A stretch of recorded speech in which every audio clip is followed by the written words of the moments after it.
घरेलू आसमान में सस्ते किराए की जंग एक बार फिर शुरू हो गई है। शुरुआत की है सरकारी एयरलाइन एयर इंडिया ने। जब उसने एडवांस बुकिंग पर भारी भरकम छूट का ऐलान किया, उसके बाद एक महीने पहले तक मार्केट लीडर रही जेट एयरवेज भी तुरंत इस मुकाबले में उतर गई और अब तक लो कॉस्ट कही जाने वाली छोटी एयरलाइंस ने भी सस्ते किराए की इस होड़ में दो हाथ करने का फैसला कर लिया है। लेकिन क्या सस्ते किराए का ये सफर लंबा होगा और क्या अब बुरे दौर से गुजर रही एयरलाइन कंपनियों की इस खींचतान का फायदा यात्रियों को मिल सकेगा? हम यही बताएंगे आपको आज अपनी इस खास पेशकश में।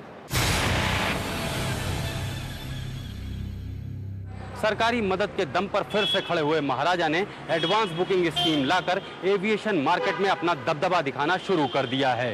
एयर इंडिया की इस पहल के बाद दूसरे नंबर पर खिसक चुकी जेट एयरवेज ने भी मिलती जुलती स्कीम लाकर आसमान में कब्जे की जंग का ऐलान कर दिया है और फुल सर्विस एयरलाइन से करीब 1.5 गुना ज्यादा मार्केट शेयर रखने वाली छोटी एयरलाइंस भी अब इस मुकाबले के लिए कमर कसकर तैयार हो चुकी हैं।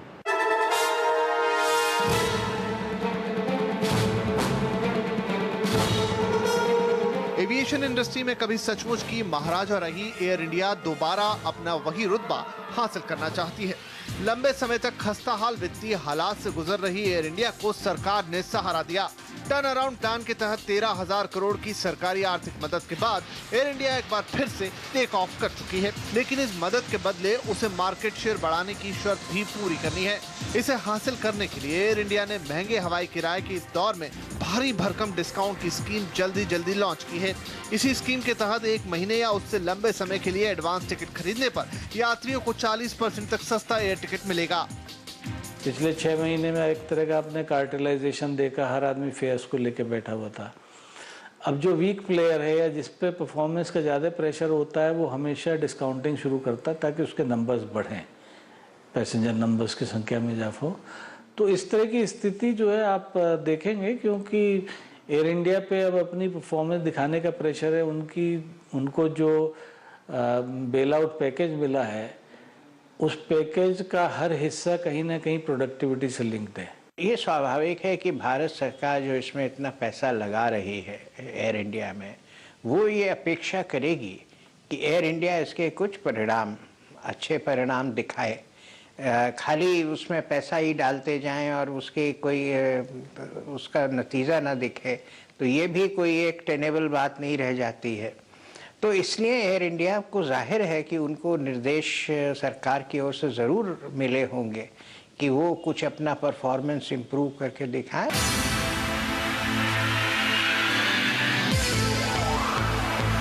महाराजा की पहल के बाद देश की सबसे बड़ी प्राइवेट एयरलाइन जेट एयरवेज ने भी इस रास्ते पर अपना कदम बढ़ा दिया।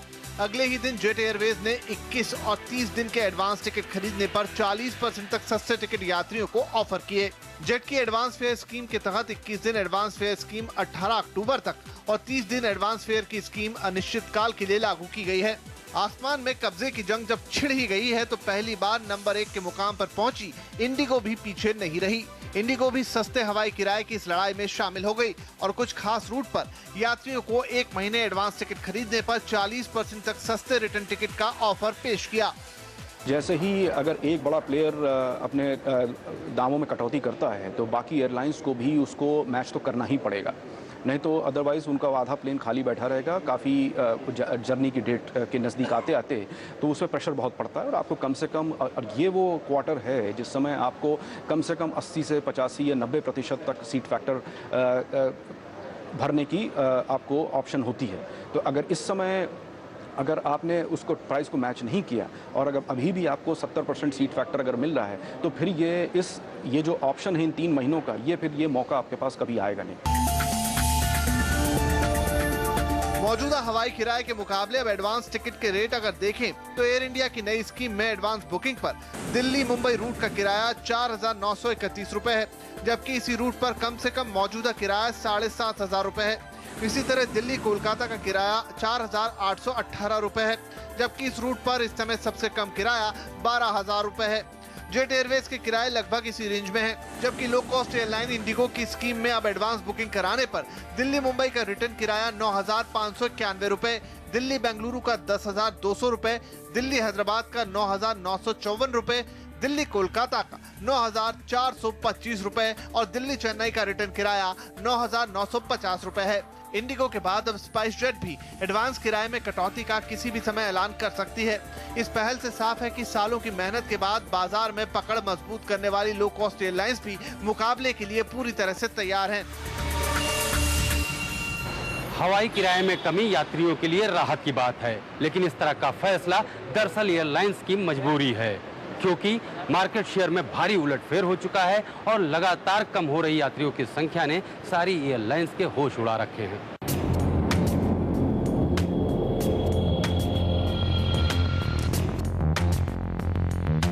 महंगा किराया आखिरकार एयरलाइन कंपनियों पर ही भारी पड़ा। पिछले 3 महीने के दौरान एयरलाइंस ने हवाई किराए में 30% तक की बढ़ोतरी की, लेकिन इसकी वजह से यात्रियों ने हवाई सफर से किनारा करना शुरू कर दिया। आंकड़ों से साफ है कि पिछले साल के मुकाबले इस साल जुलाई से यात्रियों की संख्या लगातार कम हुई है। Director general of civil aviation यानी DGCA के मुताबिक पिछले साल अगस्त के मुकाबले इस साल अगस्त में घरेलू एयरलाइंस की औसतन 70% सीटें ही भर सकी। इसका मतलब ये है कि पिछले 3 महीनों के दौरान घरेलू यात्रियों की संख्या में 7 लाख की कमी आई है। आंकड़े बताते हैं कि इस साल जून में जहां 50 लाख से ज्यादा यात्रियों ने हवाई सफर किया, वहीं जुलाई में हवाई यात्रियों की संख्या 45 लाख रही, जबकि अगस्त में केवल 43.5 लाख लोगों ने ही हवाई सफर किया। यात्रियों की घटती संख्या ने एयरलाइन कंपनियों की परेशानी बढ़ा दी है। एक सीजनलिटी की वजह से ट्रैफिक गिरता है, सेकेंडली फेयर्स हाई थे, तो उसका भी इम्पैक्ट आप देख रहे हैं कि अगस्त में जुलाई वाज 10%, अगस्त 8.5, सितंबर में मैं देखता हूं कि ग्रोथ ज़्यादा कम नहीं होगी एंड अक्टूबर से ये थोड़ा पिकअप शुरू करेगा। यात्रियों की संख्या में कमी की मार बड़ी एयरलाइंस पर ज्यादा पड़ी है। ज्यादातर यात्रियों ने लो कॉस्ट एयरलाइन में सफर करना पसंद किया, जिस वजह से एविएशन मार्केट की हिस्सेदारी में जेट एयरवेज और एयर इंडिया को निचले पायदान का रुख करना पड़ा। मार्केट शेयर के इस उलटफेर में अब तक नंबर 1 रही जेट को मार्केट लीडर की पोजीशन से हाथ धोना पड़ा, जबकि सरकारी एयरलाइन एयर इंडिया खिसक कर चौथे नंबर पर चली गई।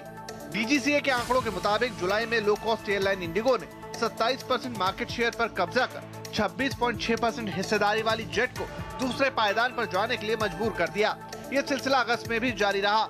अगस्त में 27.6% हिस्सेदारी के साथ इंडिगो पहले नंबर पर, जेट एयरवेज और जेट लाइट 25.2% हिस्सेदारी के साथ दूसरे नंबर पर, 18.5% हिस्सेदारी के साथ स्पाइस जेट तीसरे नंबर पर और 18.2% मार्केट शेयर के साथ एयर इंडिया चौथे पायदान पर रही। मार्केट शेयर की इस लड़ाई ने ही बड़ी एयरलाइंस को किराए के मामले में बैकफुट पर जाने को मजबूर कर दिया। जेट कई वर्षों से नंबर 1 पे आ गया था और अब एकदम से देख रहे हैं कि इंडिगो का मार्केट शेयर उनसे बढ़ गया, तो ये स्वाभाविक है कि जेट जो है वो पूरी कोशिश करेगा कि वो उनका जो पहला सर्वोच्च स्थान था मार्केट शेयर में वो उनको दोबारा मिले। इसके लिए वो नई स्ट्रेटजीज इत्यादि सोचेंगे। इंडिगो भी अपनी तरफ से पूरी कोशिश ये करेगा कि जो उन्होंने पहली पोजीशन हासिल कर ली है वो उस पे कायम रहे। फिलहाल लो कॉस्ट एयरलाइन का मार्केट शेयर 60% है, यानी फुल सर्विस एयरलाइन के मुकाबले 1.5 गुना ज्यादा। ऐसे में फुल सर्विस कैरियर हर हाल में अपनी हिस्सेदारी बढ़ाने की कोशिश कर रहे हैं। वहीं दूसरी तरफ लो कॉस्ट एयरलाइन अपनी बढ़त को बरकरार रखने में कोई कसर नहीं छोड़ना चाहती। अब किराया घटाकर एयरलाइन कंपनियां यात्रियों को भले ही ये बताने की कोशिश कर रही हैं कि वो उनका कितना ख्याल रखती हैं, लेकिन किस तरह से यात्रियों की जेब ढीली करने के लिए दूसरे तरीके वो अपना रही हैं, ये हम आपको बताएंगे एक ब्रेक के बाद। बने रहिए हमारे साथ।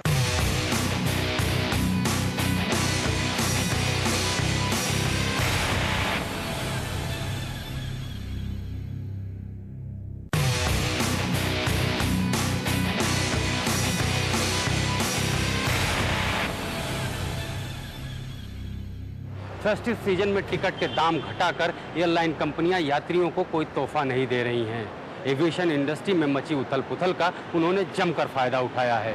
पहले तो उन्होंने हवाई किरायों में धुआंधार बढ़ोतरी की, साथ ही अपनी कमाई बढ़ाने के लिए कई तरह की चीज़ों के चार्ज बढ़ा दिए। यानी सही मायने में उन्होंने आपकी जेब से पैसे निकालने के पूरे इंतजाम कर रखे हैं।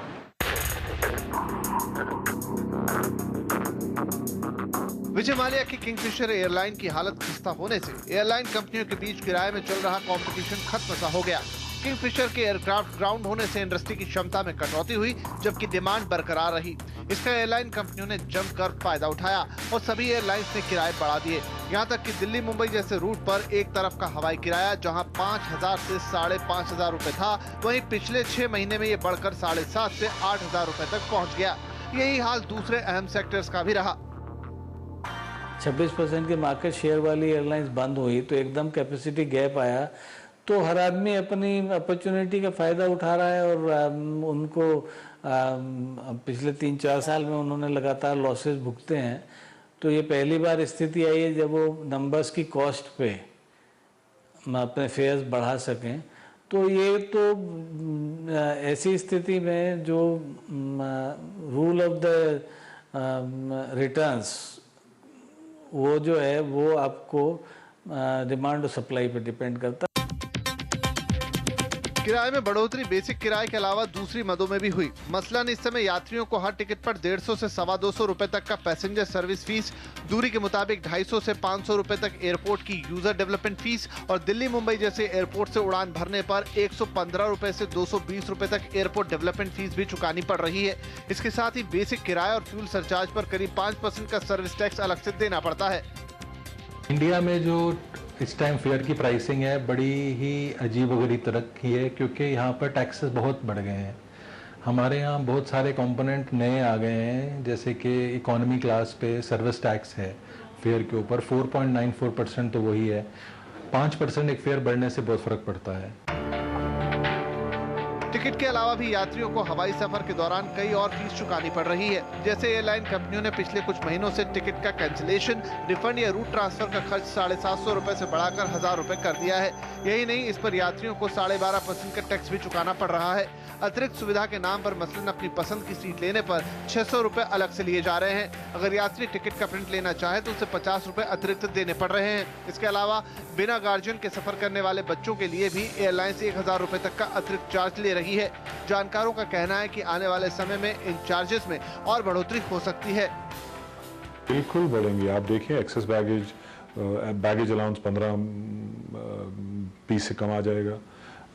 शायद चेक इन बैगेज पे भी आपको पेमेंट देनी पड़े। जो आप कैंसिलेशन करो या रीबुकिंग करो उस पर रूथलेसली एयरलाइन विल फॉलो। ये सब होने वाला है।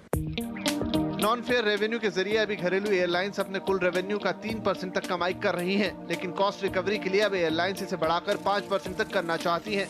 जानकारों के मुताबिक दुनिया भर में ये आम बात है। भारतीय एयरलाइंस जो थी वो कुछ समय पहले तक इस प्रकार के कोई चार्ज यात्रियों पर नहीं लगाती थी, और यहाँ के जो यात्री हैं वो उनको इस बात का आदत हो गई थी कि ये उनसे नहीं डिमांड किया जाएगा, ये एक फ्री सर्विस के तौर पे उनको मिलती रही है।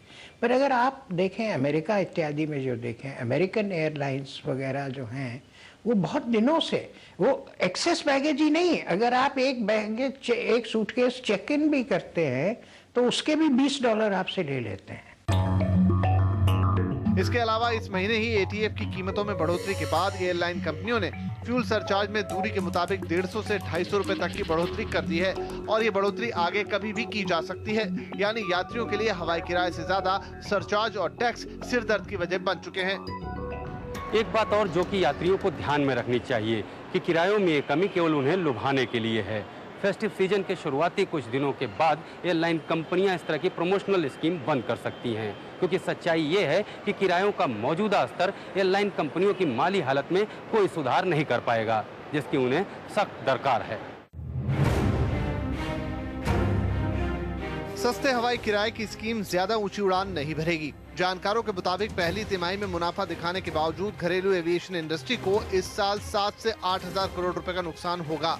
पिछले साल ये घाटा करीब 12,000 करोड़ का था। यानी घाटे में कमी तो होगी, लेकिन एयरलाइंस के लिए मुनाफा अभी दूर की बात है। दरअसल भारत में एयरलाइंस की ऑपरेटिंग कॉस्ट काफी ज्यादा है। यहाँ एविएशन टरबाइन फ्यूल की कीमत दुबई, सिंगापुर और बैंकॉक के मुकाबले 55 से 60% तक ज्यादा है और आने वाले समय में इसमें कमी के कोई संकेत नहीं है।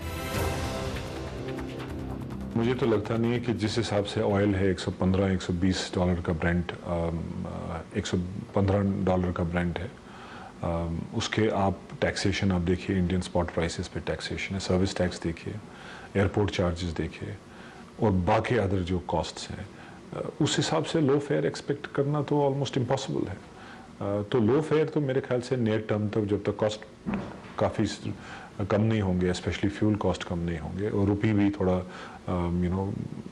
40s में 43, 44 के लेवल पे आती है, तब तक तो हम मानते नहीं हैं कि कॉस्ट वो लो फेयर रिजीम जो आपने देखी वो होगा। जानकारों का ये भी मानना है कि किंगफिशर एयरलाइन के पंख समेटने के बाद अब कैपेसिटी मॉडरेट हो चुकी है। नुकसान की भरपाई के लिए एयरलाइंस को फंड मिलने की कहीं से गुंजाइश नहीं है। ऐसे में कॉस्ट की रिकवरी के लिए एयरलाइन किराए से ज्यादा दिन तक समझौता करने की हालत में नहीं है। मेरा अपना ख्याल ये है कि ये बहुत दिन नहीं चलेगा और जैसे ही उनको लगता है कि नंबर्स फिर से आने लगेंगे, वो धीरे धीरे उसको फिर से कर देंगे। अनलेस इसमें दूसरा ये हुआ कि किंगफिशर की अगर कैपेसिटी फिर से बढ़ जाती है और वो अपनी इस समय जो समस्याएं हैं उनसे उभर कर फिर से वो मार्केट शेयर गेन करने लगते हैं, तो उस समय इन लोग बाकी एयरलाइंस को और तरीके सोचने पड़ेंगे कि कैसे अपनी पोजीशन जो है मार्केट में उसको कैसे मेंटेन किया जाए। तो तब इनको कुछ और चीज़ सोचनी होगी। पर अगर ये किंगफिशर का शेयर इतना ही रहता है जैसे आज है, तो भी कुछ समय के बाद शायद ये डिस्काउंट्स वगैरह ख़त्म हो जाएं। एयरलाइन कंपनियों को पहली तिमाही में जो मुनाफा हुआ वो दरअसल एयरक्राफ्ट की सेल और लीज बैक की वजह से हुआ है और पिछले 6 महीनों में एयरलाइंस ने किरायों में जो बढ़ोतरी की है वो एयरलाइन की कॉस्ट रिकवरी के लेवल पर ही है। ऐसे में आने वाला वक्त एयरलाइन कंपनियों के लिए इतना अच्छा नहीं रहने वाला है कि वो सस्ते किराए का खेल दोबारा खेल सकें। एयरलाइन कंपनियों के आर्थिक हालात सस्ते किराए के इस जंग के बाद कितना सुधरेंगे, ये अभी कह पाना मुश्किल है। लेकिन अगर आप सस्ते किरायों का फायदा उठाना चाहते हैं तो किन बातों का ध्यान रखें, ये हम आपको बताएंगे इस ब्रेक के बाद।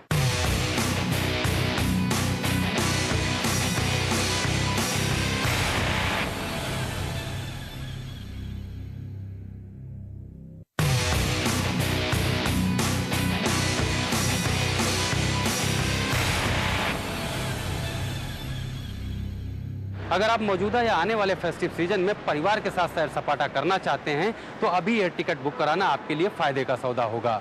इस समय सभी एयरलाइन में एडवांस बुकिंग पर आपको सस्ते किराए मिल जाएंगे, लेकिन पीक सीजन शुरू होते ही ये मौका आपके हाथ से निकल सकता है।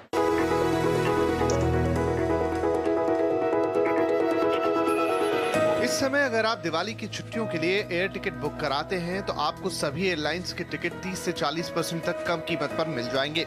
लेकिन किराए में छूट का फायदा केवल कुछ समय के लिए है, क्योंकि जल्द ही एयरलाइंस का पीक सीजन शुरू हो जाएगा और डिमांड बढ़ने लगेगी। ऐसे में एयरलाइंस जल्द ही इस तरह के ऑफर बंद कर सकती हैं।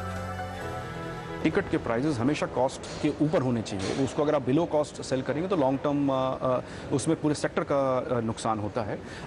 गोइंग फॉरवर्ड मुझे नहीं लगता है कि एयर इंडिया ऐसा कंटिन्यूसली करेगा। जैसा कि मैंने पहले कहा, हो सकता है कि कुछ सीटें वो ज़रूर डालें वो इनिशियल ट्रैफिक को लाने के लिए, और जैसे ही 10, 20 या 30% उनका केबिन भर जाता है इस डिस्काउंट्स के थ्रू, देन बाकी की सीट्स मेरा ऐसा मानना है कि शायद वो उसको कॉस्ट प्लस बेसिस पे ही बेचेंगे। आपको टिकट बुक कराने के लिए फैसला भी जल्द लेना होगा, क्योंकि इस तरह के डिस्काउंट स्कीम से एयरलाइन कंपनियां त्योहारों के दौरान अपनी सरप्लस इन्वेंट्री बेचती हैं। यानी किसी भी उड़ान में ऐसी सीटें 10 से 12% से ज्यादा नहीं मिलेंगी। अक्टूबर से सीजन होगा तो ये एक महीने का आप बोलिए ब्रिजिंग है, और ये मेरे ख्याल से काफ़ी कम इन्वेंट्री रिलीज होगी इस एडवांस परचेज पे, क्योंकि उनको मालूम है अक्टूबर, नवंबर, दिसंबर पीक पीरियड है। प्राइसिंग जब डिमांड एंड सप्लाई पॉजिटिवली उनके फेवर में है तो प्राइसिंग भी वैसे ही रिफ्लेक्ट करती है। अगर आप इस मौके का फायदा नहीं उठाते हैं तो दोबारा ये मौका शायद आपको जल्द ना मिले। एयरलाइन कंपनियों ने एविएशन रेगुलेटर DGCA से नॉन फेयर रेवेन्यू में बढ़ोतरी करने की मांग की है। DGCA इस पर विचार भी कर रहा है। अगर इसकी इजाजत मिली तो टिकट के अलावा हवाई सफर पर होने वाले खर्च और भी बढ़ सकते हैं। साथ ही दिल्ली के बाद कई और एयरपोर्ट पर चार्ज भी आने वाले समय में बढ़ने वाले हैं। पीक सीजन के दौरान टिकट मिलना मुश्किल होगा, और अगर मिला भी तो उसकी कीमत पहुँच के बाहर होगी। जाहिर है कि आपके लिए अपनी छुट्टियों को प्लान करने का यही सही वक्त है। वैसे इस वक्त एयरलाइन कंपनियों के लिए भी सेंटीमेंट बेहतर हुए हैं, क्योंकि सरकार ने एविएशन सेक्टर में FDI बढ़ाने की इजाज़त दे दी है। लेकिन इसका किस कंपनी को कितना फायदा होगा और देश में इस सेक्टर की तस्वीर क्या होगी, इस पर हमारी नज़र बनी रहेगी। फिलहाल इस खास पेशकश में आज इतना ही। हमें दीजिए इजाजत। नमस्कार।